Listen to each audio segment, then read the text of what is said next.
In 6 weeks, I was able to go from this to this to this. This was possible with something called a mini cut. In this video, I'll explain the science behind why they are so effective, yet difficult for people to stick to, how I modified my own diet and training to make it easier, and what I did afterwards to maintain my results.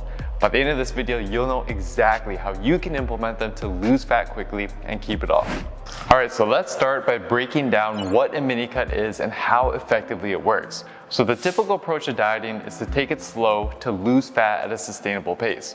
Mini cuts are quite the opposite of this, and there's two things in particular that make it different. The first thing is speed, which refers to the short period of time you'll be dieting for, typically no more than about 4 to 6 weeks. The second thing is aggression. Yes, you might be a little bit more grumpy than usual through it, but aggression in this case relates to how big of a calorie deficit you'll be on and how much weight you'll aim to lose every week. Typically, you'd want to aim for a rate of fat loss of about 0.5 to a maximum of 1% of your body weight per week. With mini cuts, you aim to lose around 1 to even 1.25% of your body weight per week. So for most people, this is somewhere between 1.5 to 3 pounds per week. The idea with this fast yet aggressive diet is that you're able to quickly lose fat without the muscle loss and fatigue that would occur if you had extended it any longer. They're most effectively used during a bulk to quickly reduce your body fat percentage before returning back to a bulk, or as a way to quickly lean down before an event like a wedding or vacation. But how effectively does it work? Well, a recent study run by one of our researchers here at Built with Science, Alex, provides some insight. They took a group of resistance-trained males and females and attempted to see the maximum amount of fat they could lose in just 2 weeks. To do so, the test group reduced their calorie intake by almost 40% while continuing to train and eating a high-protein diet. After the 2 weeks, they lost a total of almost 4 pounds. Some of this weight loss was water weight, but the rest of it was pure fat, with virtually no muscle loss. So at this point, you're probably thinking this sounds great, and you're eager to give this a shot. But the problem with mini cuts is that they're very hard to stick to. And even if you do manage to stick through it, because of the changes your body experiences during the mini cut, it makes it very easy to regain all the fat that you lost as soon as you're done. I'm going to show you the exact diet and workout tweaks that I made to make the mini cut easier to stick to and what I did afterwards to ensure the fat that I lost stayed off so that you can do the same. Let's start with workouts. I've broken this down into my weight training workouts and cardio, since there were important tweaks that I made with both. So for weights, prior to the mini cut, I was lifting 5 times a week using the 5-day workout split from my Built with Science intermediate program. However, an aggressive calorie deficit now means that I have much less fuel to energize my workouts and support my recovery. This can quickly lead to excessive fatigue and strength loss. To avoid this, I made a few tweaks based on the findings of a 2011 study. The researchers took 70 trained males and had them lift weights 3 times per week for 4 months while tracking their gains. After the 4 months, the researchers then tested to see the minimum amount of workout volume needed for them to maintain their new gains. What they found is that just 1 workout per week, so a third of the volume they were doing previously, was all that was needed. Now don't get me wrong, I love lifting weights, but implementing these findings into my routine was game-changing for managing fatigue throughout my mini cut. To do so, I switched to a 4-day workout split and removed 1 set from every single exercise in the routine. This essentially cut the total workout volume I was doing in half, which was more than enough for me to maintain my gains. Now as for cardio, prior to the mini cut, I was on average taking 10,000 steps a day and doing 2 20-minute HIIT sessions per week. My approach during the mini cut was to further increase my overall activity so that I could burn more calories every day rather than have to rely solely on eating less calories to achieve my goal deficit. Those of you who are more sedentary will benefit a lot from doing this. However, I had to make sure to add in the right type of cardio. Cardio that was easy to recover from and something I could actually stick to throughout the 6 weeks despite my lower energy levels. I decided to do 2 things.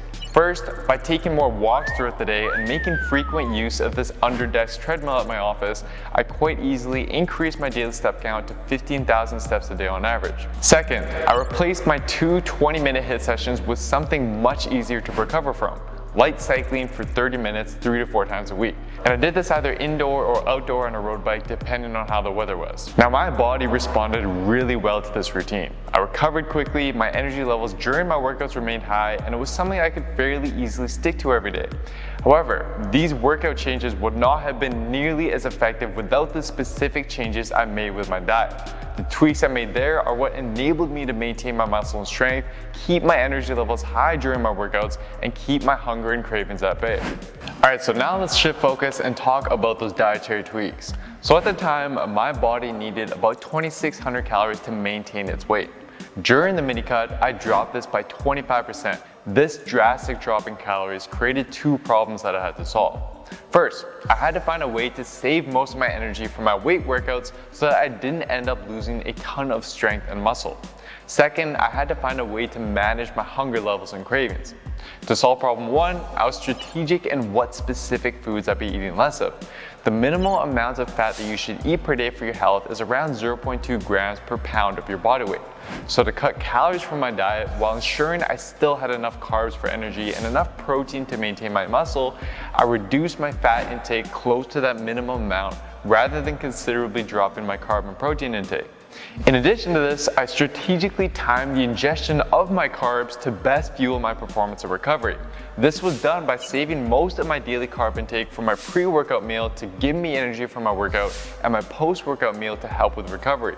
The rest of my meals were relatively lower in carbs. Now to solve problem two, hunger and cravings, I made simple food swaps that kept me full and enabled me to pretty much eat the same meals I was before the mini cut, but now with far less calories. For example, before the mini cut, here's what a typical breakfast would look like. In comparison, here's what a typical breakfast would look like during my mini cut. By swapping out some of the whole eggs for egg whites, swapping the bagel with avocado for lower calorie bread instead, and adding more greens, I was able to save several hundreds of calories without decreasing the actual volume of food. Same with lunch. I kept the ingredients pretty much the same, but instead of using a 300 calorie tortilla, I used a low calorie wrap. And again with dinner, I was able to drop the calorie count of this meal by over 300 calories just by swapping some of the white rice for cauliflower rice and reducing the fat content by not including eggs in the rice. And by the way guys, I post many of these meals on my Instagram stories and grids, so give me a follow there for a ton of meal ideas and to follow what I eat. Now, in addition to these food swaps, to help me resist temptations during the day and curb my cravings at night, I always made sure that I had some kind of tasty yet low-calorie dessert. Banana and ice cream, apple fritters, frozen yogurt, just something sweet at night that I could look forward to during the day to help me keep on track. Many of these meals we include into our Built with Science programs because we know how frequently cravings can totally derail progress. However, although these dietary changes were key to helping me quickly and sustainably lose fat throughout the 6 weeks, it's what I did afterwards that helped me keep that fat off and is where most people mess up. So after a mini cut or any dieting phase, there's two factors that cause rapid fat regain. The first has to do with your metabolism. As a result of weighing less and the effects of dieting, my metabolism is slightly lower now than it was previously. In addition to this, drastically reducing my activity or cutting it out altogether after the mini cut would not only mean that I'm burning even less calories every day, but there's also data to suggest, and I can definitely attest to this, that lower levels of activity make regulating hunger more difficult. This is what causes people to unknowingly overeat after their diet is over.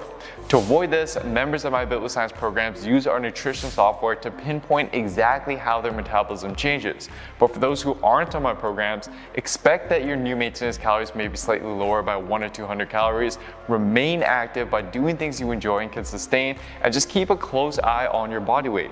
Your weight will initially increase by a pound or two, mostly from water due to the increase in food that you're eating, but it should stabilize shortly after and is an indication that you found the right balance. Now guys, just keep in mind that mini cuts are exactly what their name implies, mini. They are not a long-term sustainable solution. It's short and aggressive for a reason, as they quickly become unsustainable if continued for too long. But when used properly, they are effective. And for those who need more guidance on exactly how to train, how to eat, and how to execute a sustainable plan to transform your body, just head over to builtwithscience.com, take our free 30-second quiz, and it'll determine which of my Science Fuse programs are best for you and your goals. Anyways, I hope you enjoyed this one. You can click somewhere here to learn how to lose some fat, and click here for an awesome meal plan to lose fat. Thanks for watching, and I'll see you next time.